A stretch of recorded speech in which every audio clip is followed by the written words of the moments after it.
കാരണം അങ്ങനത്തെ മേക്കിംഗ് അല്ലേ, ഞാൻ ഞെട്ടിപ്പോയി. ലാഗൽ സംഭവം ഇല്ല, ഒരു നിമിഷം ലാഗില്ല. പുള്ളി പറഞ്ഞൊരു ഡയലോഗുണ്ട്, ഇവിടെ ഞാൻ വന്നപ്പോൾ മുതൽ എന്നെ കൂട്ടത്തോട് ആക്രമിക്കാൻ തുടങ്ങിയതാ എല്ലാവരും, ഇനി ഇവിടെ ഞാൻ മതി. 2 ദിവസമായിട്ട് അണ്ണനെ കാണാനേ ഇല്ലായിരുന്നു. കാണാനല്ല, നമ്മുടെ IFKക്ക് പോയിരിക്കുകയായിരുന്നു. പിന്നെ മാർക്കോ കണ്ടു. മാർക്കോ നമ്മൾ എന്ത് പ്രതീക്ഷിച്ചോ അതേപോലെ വന്നു. ഫസ്റ്റ് ഹാഫ്, സെക്കൻഡ് ഹാഫിൽ വയലൻസ് ആണ് നമ്മൾ പ്രതീക്ഷിച്ചത്. സെക്കൻഡ് ഹാഫിൽ നന്നായിട്ട് വന്നിട്ടുണ്ട്. പിന്നെ പടം ഒരു ഹോളിവുഡ് മേക്കിംഗ് ആണ്. ഇങ്ങനത്തെ ഒരു പടം മലയാളത്തിലെ ഇന്ത്യയിലും ഉണ്ടായിട്ടില്ല. പിന്നെ ഉണ്ണിമോഹൻ്റെ ഇത് ഞാൻ നേരത്തെ പറഞ്ഞ ഉണ്ണിമോഹൻ ഇതിലൂടെ സൂപ്പർ സ്റ്റാർ ആവുന്നു, ലാലേട്ടൻ രാജാവിൻ്റെ മകൾ കൂടെ ആയപോലെ. പടം ഉഗ്രമാണ്. ഇതുവരെ ഈ ഒരു മേക്കിംഗ് ബിഗ് ബിയിലോ എവിടെയോ ഷാഗിലേസ്റ്റാക്കിലോ എവിടെയും കണ്ടിട്ടില്ല, മലയാളത്തിൽ കണ്ടിട്ടില്ല, ഞാൻ കണ്ടിട്ടില്ല. ഭയങ്കര ഇതാണ്. പിന്നെ ഹോളിവുഡ് പോയി ജോൺ വിക്ക് ആ സ്റ്റൈലാണ്. പിന്നെ ജഗദീഷിൻ്റെ ഡയലോഗുകൾ കാണണം, ഇംഗ്ലീഷ് ഡയലോഗ് തകർത്തുണ്ട്. പിന്നെ പടം ലാഗ് സംഭവമില്ല. നമ്മൾ മെയിൻലി ഇതിൻ്റെ ഹൈലൈറ്റ് വയലൻസ് ആണ്. സെക്കൻഡ് ഹാഫിൽ നന്നായിട്ട് വരുന്നുണ്ട്, ആക്ഷൻ ഉണ്ട്, എല്ലാം ഉണ്ട്. ജഗദീഷിനോട് സിദ്ദിഖിൻ്റെ റോള് ജഗദീഷ് നന്നായിരുന്നു, അത് നല്ലതായിരുന്നു. പക്ഷേ ജഗദീഷിൻ്റെ ഇംഗ്ലീഷ് ഡയലോഗ് ഞാൻ ഇവിടെ വിളിച്ചിട്ടുണ്ടായിരുന്നു പുള്ളി എന്നാ. എന്തായാലും പടം ഉഗ്രൻ 100 കോടി 200 കോടി ഉറപ്പാണ്. അല്ല, ജഗദീഷ് ഈ കോമഡി വിട്ട് സീരിയസിലേക്ക് വരുമ്പോൾ എല്ലാം ഹിറ്റാണ്. നമ്മൾ ജഗദീഷ് നമുക്ക് കോൺടാക്ട് ഉണ്ട്. നമ്മളാണ് ആദ്യം പറഞ്ഞത് ഡിഫറെൻറ്റ് റോൾസ് ചെയ്യാൻ പുള്ളിയോട് പറഞ്ഞത് ഞാനാണ്. ഇപ്പോൾ ഇന്നലെ വിളിച്ചിട്ടായിരുന്നു പുള്ളി. ഇപ്പോൾ ഡിഫറെൻ്റ് ഉണ്ടല്ലോ, ആ ഇംഗ്ലീഷ് ഡയലോഗുകൾ പറയുന്നതാണ്. എന്നാൽ ഡെലിവറി എല്ലാം നടത്തുന്നുണ്ട്, നല്ല പെർഫോമൻസാണ്. മേക്കിംഗ് ആണ് അനീഫ് അദാനിയുടെ മേക്കിംഗ്, ഉഗ്ര മേക്കിംഗ്. ഇങ്ങനെ മേക്കിംഗ് വേറെ ആർക്കും പറ്റില്ല. അമൽനീരൻ്റെ ഓൺ പറ്റില്ല. അതാണ് ഞാൻ സാറിന് എനിക്ക് വയലൻസ് സിനിമകൾ ഇഷ്ടമല്ല. എനിക്ക് ശരിക്കും ഇഷ്ടപ്പെട്ടു. വയലൻസ് സിനിമ ഞാൻ കാണാറില്ല.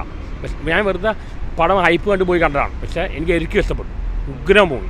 ഇങ്ങനൊരു മേക്കിംഗ് എവിടെയും കാണാൻ പറ്റില്ല. സ്ക്രീൻ പ്ലേ ആണെങ്കിലും അടിപൊളി, ഒരു ഹോളിവുഡ് സ്റ്റൈലാണ്. സെക്കൻഡ് ഹാഫിൽ വന്നിട്ട് ഞാൻ ശരിക്കും ഞെട്ടിപ്പോയി. എനിക്ക് കാരണം ഇങ്ങനത്തെ പടങ്ങൾ ഈ വയലൻസ് ഡീൽ ചെയ്യാൻ പറ്റില്ല. എനിക്ക് ഇഷ്ടപ്പെട്ടു. നല്ല ഉഗ്രൻ, നന്നായിട്ട് പോകുന്നുണ്ട്. നല്ല റിപ്പോർട്ടാണ് എല്ലായിടത്തും. പടം ഭയങ്കര, ഞാൻ അന്നേ പറഞ്ഞില്ല ഉണ്ണിമോഹൻ്റെ സൂപ്പർ സ്റ്റാർ ആവുമെന്ന്. ഇത് ഭയങ്കര 200 കോടി ഉറപ്പാണ്. എനിക്ക് തോന്നുന്നത് എല്ലാ റെക്കോർഡ് കളക്ഷൻ പിടിക്കാൻ സാധ്യതയുണ്ട്. ഇങ്ങനെയല്ല പടം പിടിക്കണം. ഇതുപോലത്തെ അതുപോലെ ഉണ്ണിമോഹൻ പോലെ KGF പോലെ മൂവീസ് നമുക്ക് വേണ്ടെന്ന് പറഞ്ഞില്ലേ, അതുപോലത്തെ മൂവിയാണ്. പ്രേക്ഷകരെ ഏറ്റെടുക്കും. കാരണം അങ്ങനത്തെ മേക്കിംഗ് അല്ലേ, ഞാൻ ഞെട്ടിപ്പോയി. ലാഗൽ സംഭവം ഇല്ല, ഒരു നിമിഷം ലാഗില്ലാണ്. ഉഗ്രൻ ആക്ഷൻ. ബ്ലഡ് ഷെഡ് പറഞ്ഞാൽ ബ്ലഡിൻ്റെ അങ്ങേറ്റാണ്. കോക്കയുടെ പോസിറ്റീവിൽ കൊടുത്തിട്ടുള്ള ബ്ലഡ് ഷെഡ് ഭയങ്കരമാണ്. ജയിലറിൻ്റെ ലെവലാണ്. എനിക്ക് എന്തായാലും ഇഷ്ടപ്പെട്ടു. ഞാൻ എന്ത് വിചാരിച്ചു അതുക്കും മേലെ വന്നിട്ടുണ്ട്, അതുക്കും മേലെ. ഞാൻ ഹാപ്പിയാണ്. ഞാൻ വിചാരിച്ചോളാം. അതായത് ഇന്ത്യൻ സിനിമയിൽ ഇത്രയും വയലൻസ് ആയിട്ടുള്ളൊരു മൂവി കണ്ടിട്ടില്ല. പുള്ളി പറഞ്ഞൊരു ഡയലോഗുണ്ട്, ഇവിടെ ഞാൻ വന്നപ്പോൾ മുതൽ എന്നെ കൂട്ടത്തോട് ആക്രമിക്കാൻ തുടങ്ങിയതാ എല്ലാവരും, ഇനി ഇവിടെ ഞാൻ ഒരു സാധനം പുള്ളി അതിൻ്റെ അകത്ത് പറയുന്നുണ്ട്. അത് പുള്ളിയുടെ അനുഭവത്തിൽ എന്ന് പറഞ്ഞതാണ്. പിന്നെ ഫസ്റ്റ് ഹാഫ് അങ്ങോട്ട് തീരാറാകുമ്പോൾ സാധനം വേറെ ലെവലിലോട്ട് മാറുക. കാരണം ഇതിൻ്റെ കളർ